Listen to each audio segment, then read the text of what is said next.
राम भक्त हनुमान को अष्ट सिद्धियों और 9 निधियों में निपुण माना जाता है। वह इन अष्ट सिद्धियों और 9 निधियों के दाता भी माने गए हैं। आज हम आपको भगवान हनुमान के 8 सिद्धियां और 9 निधियां कौन कौन सी हैं, इसके अलावा 10 गौण सिद्धियां भी हैं, जो कौन कौन सी हैं आपको इस वीडियो में पता चलेगा। सर्वप्रथम सिद्धियां। सिद्धि का अर्थ होता है सफल होना, किसी विशेष चीज में सफलता प्राप्त कर लेना। धर्म ग्रंथों में 8 मुख्य सिद्धियां हैं। सर्वप्रथम है अणिमा। इस सिद्धि को प्राप्त मनुष्य अपने शरीर को एक अणु के जितना छोटा बना सकता है। अणिमा सिद्धि प्राप्त करने के पश्चात साधक अपने शरीर को इतना छोटा बना लेता है कि दूसरा कोई व्यक्ति सिद्धि प्राप्त करने वाले को नहीं देख सकता, किंतु साधक का भार उतना ही रहता है। अगली सिद्धि है महिमा। महिमा सिद्धि प्राप्त साधक जब चाहे अपने शरीर को असीमित विशाल कर सकता है। वह अपने शरीर को किसी भी सीमा तक फैला सकता है, किंतु उसका भार उतना ही रहता है। अगली सिद्धि है गरिमा। इस सिद्धि को प्राप्त साधक अपने शरीर के भार को असीमित बढ़ा सकता है। साधक का आकार तो सीमित रहेगा, परंतु उसके शरीर का भार इतना बढ़ जाएगा कि उसे कोई हिला नहीं सकता, लेकिन इसमें साधक के शरीर का आकार वैसा ही रहता है। इसके बाद अगली सिद्धि है लंघिमा। इस सिद्धि को प्राप्त साधक अपने शरीर को इतना हल्का कर सकता है कि वह पवन से भी तेज उड़ सकता है। उसके शरीर का भार ना के बराबर हो जाता है, किंतु उसका आकार सामान्य ही रहता है। अगली सिद्धि है प्राप्ति। इस सिद्धि को प्राप्त कर लेने के बाद साधक स्वयं को अदृश्य करने में सफल हो जाता है, जिससे वह कहीं भी आ जा सकता है। उसे कोई नहीं रोक सकता, वह जहाँ जाना चाहे जा सकता है। अगली सिद्धि है पराक्रम्य। इस सिद्धि को प्राप्त साधक किसी के भी मन की बात समझ सकता है। वह किसी का भी मन पढ़ सकता है, जिससे वह आगे आने वाले खतरे को भी पहले भाप सकता है। अगली सिद्धि है ईश तत्व। यह सिद्धि प्राप्त करने के पश्चात साधक स्वयं ईश्वर स्वरूप हो जाता है। उसके अंदर ईश्वरीय तत्व आ जाता है, वह परम तत्व से जुड़ जाता है। अगली एवं अंतिम सिद्धि है वशिष्ठत्व। इस सिद्धि को प्राप्त करने के पश्चात साधक किसी भी व्यक्ति को अपना दास बना सकता है, वह जिसे चाहे अपने वश में कर सकता है। ये थी 8 सिद्धियां। इसके अलावा 10 गौण सिद्धियां भी हैं, जिनका वर्णन हमें भागवत पुराण में मिलता है, जो है अनुमिमर्त्व।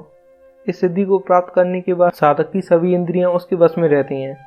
उसका अपने शरीर पर पूर्ण नियंत्रण होता है। ऐसा व्यक्ति मनुष्य होते हुए भी देवतुल्य हो जाता है। वह प्रसन्नता, क्रोध, दुख इत्यादि मन के सभी विकारों से परे हो जाता है। अगली गौण सिद्धि है दूर श्रवण। जिस साधक को ये सिद्धि प्राप्त होती है, वह धीमी से धीमी आवाज को भी बड़ी दूर से सुन सकता है। कहा जाता है इस सिद्धि को प्राप्त करने के बाद साधक 1 योजन दूर से भी की गई बात सुन सकता है।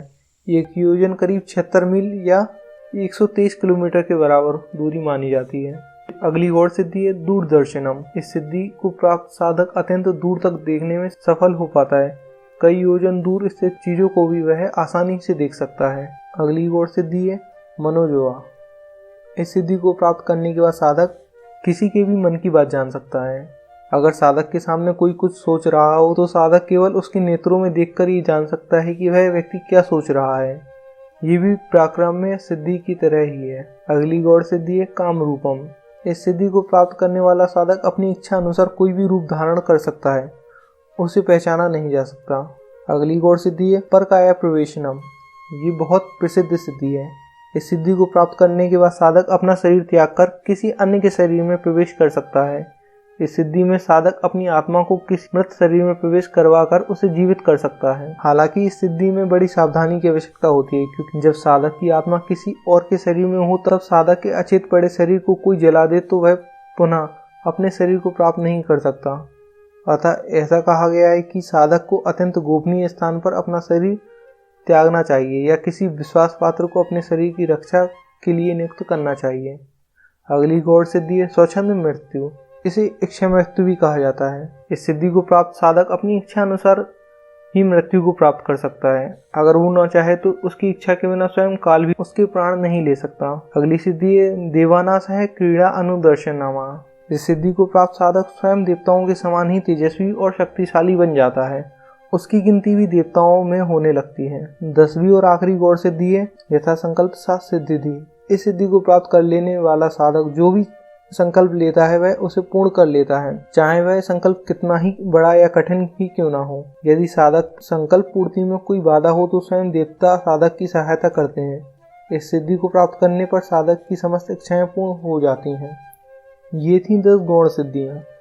8 सिद्धियों और 10 गौण सिद्धियों के अलावा हिंदू धर्म ग्रंथों में 9 निधियों के बारे में बताया गया है। अब सवाल उठता है कि ये निधि क्या होती है। निधि का अर्थ होता है फंड, अर्थात जमा हुए धन को निधि कहते हैं। धन के देवता कुबेर हैं, जो कि देवताओं के कोषाध्यक्ष हैं, जिनके पास देवताओं का धन होता है। कुबेर के खजाने को ही निधि कहते हैं। ये 9 तरह के होते हैं, जो कि इंसानों को भगवत कृपा से ही प्राप्त होते हैं। सर्वप्रथम है पद्म निधि। जो व्यक्ति पद्म निधि से संपन्न होता है, उस मनुष्य की कमाई गई संपदा उसकी कई पीढ़ियों को धन धान्य बनाए रखती है। ऐसे व्यक्ति सोने चांदी तथा रत्नों से संपन्न होते हैं और उदारता से दान भी करते हैं। इसके बाद आता है महापद्म निधि। महापद्म निधि भी पद्म निधि की तरह है, लेकिन इसका प्रभाव 7 पीढ़ियों के बाद नहीं रहता। इस निधि से संपन्न व्यक्ति भी दानी होते हैं और उनके द्वारा अर्जित किया गया धन उनकी 7 पीढ़ियां उसका सुख और ऐश्वर्य भोगती हैं। अगली निधि है नील निधि। नील निधि से संपन्न व्यक्ति को धन व्यापार द्वारा ही प्राप्त होता है। इस निधि से संपन्न व्यक्ति के धन का प्रभाव उसकी 3 पीढ़ियों तक रहता है। अगली निधि है मुकुंद निधि। यह निधि राशि स्वभाव वाली होती है। इस निधि से संपन्न व्यक्ति का मन भोग आदि में लगा रहता है। यह निधि एक पीढ़ी के बाद खत्म हो जाती है। अगली निधि है नंद निधि। नंद निधि से संपन्न व्यक्ति की आयु लंबी होती है, वह निरंतर तरक्की को प्राप्त करता है। इस निधि से संपन्न व्यक्ति अपनी तारीफ से खुश हो जाता है। इसके बाद अगली निधि है मकर निधि। इस निधि से संपन्न व्यक्ति अस्त्र और शस्त्र का संग्रह करने वाला होता है। उस व्यक्ति का राजा और शासन में दखल होता है। वह शत्रु पर भारी पड़ता है और युद्ध के लिए हमेशा तैयार रहता है। उसकी मृत्यु भी अस्त्र शस्त्र या दुर्घटना में होती है। इसके पश्चात अगली निधि है कच्छप निधि। कच्छप निधि से संपन्न साधक अपनी संपत्ति को छुपा कर रखता है। ना तो स्वयं उसका उपयोग करता है, ना ही वह दूसरों को करने देता है। वह सांप की तरह अब उसकी रक्षा करता है। ऐसे व्यक्ति धन होते हुए भी उसका उपभोग नहीं कर पाते। अगली निधि है शंख निधि। शंख निधि को प्राप्त व्यक्ति स्वयं की ही चिंता करता है और स्वयं के ही भोग की इच्छा करता है। वह कमाता तो बहुत है, किंतु उसके परिवार वाले हमेशा गरीबी में ही जीते हैं। ऐसा व्यक्ति धन का उपयोग स्वयं के सुख भोग के लिए करता है, किंतु उसका परिवार गरीबी में जीवन गुजारता है। इसके बाद 9वीं और अंतिम निधि है खर्व निधि। खर्व निधि को मिश्रित निधि भी कहा जाता है। नाम के अनुरूप ही इस निधि से संपन्न व्यक्ति अन्य 8 निधियों सम्मिश्रण होता है। इस निधि से संपन्न व्यक्ति को मिश्रण स्वभाव वाला कहा गया है। उसके कार्यों और स्वभाव के बारे में भविष्यवाणी नहीं की जा सकती। माना जाता है कि इस निधि को प्राप्त व्यक्ति विकलांग या घमंडी भी हो सकता है। इस निधि से संपन्न व्यक्ति मौका मिलने पर दूसरों का धन और सुख भी छीन लेता है। ये थे हिंदू धर्म में बताए गए 8 सिद्धियां, 9 निधियां और 10 गौण विद्याएं।